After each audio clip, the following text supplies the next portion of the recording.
আমার যে সকল দর্শক বন্ধুরা নিরামিষ খেতে পছন্দ করেন তাদের জন্য আজকে একটি দারুণ স্বাদের রেসিপি শেয়ার করব। পনির দিয়ে ফুলকপির রেসিপি। কড়াইতে তেল গরম করে প্রথমে ফুলকপি ভেজে নিন। এখানে ২ টো ফুলকপির ব্যবহার করা হয়েছে। তারপর আলুর পিসগুলোকে ভেজে নিন। একটা বড় সাইজের আলু ব্যবহার করা হয়েছে। ৩০০ গ্রাম পনিরকে পিস করে এইভাবে ভেজে নিন। অবশিষ্ট তেলে ফোড়নে ভেজে নিন একটা তেজপাতা, একটা শুকনো লঙ্কা, একটা দারচিনি, একটা এলাচ আর ১ চামচ গোটা জিরে। সামান্য জলে গুলে নিয়ে ২ চামচ আদা বাটা দিয়ে দিন। ভাজতে ভাজতেই হলুদ গুঁড়ো, কাশ্মীরি লঙ্কার গুঁড়ো, ঝাল লঙ্কার গুঁড়ো, সেই সাথে ২ টো টমেটোকে পেস্ট করে দিয়ে দিন। মিক্সার জারে বেটে নিন ১ চামচ পোস্ত, ২ চামচ মগজদানা আর ১ চামচ টক দই। এদিকে মসলার মিশ্রণের সাথে দিয়ে দিন ১ চামচ ধনের গুঁড়ো, ২ চামচ জিরের গুঁড়ো, ১ চামচ চিনি আর এই পেস্ট করা মিশ্রণ। যখন দইয়ের মিশ্রণটা মেশাবেন, আঁচটা বন্ধ করে দেবেন।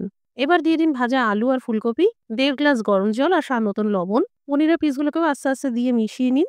এবার ৩-৪ মিনিটের জন্য কম আঁচে ঢেকে রান্না করুন। সবশেষে হাফ চা চামচ গরম মসলার গুঁড়ো আর ২ চা চামচ গাওয়া ঘি মিশিয়ে দিন।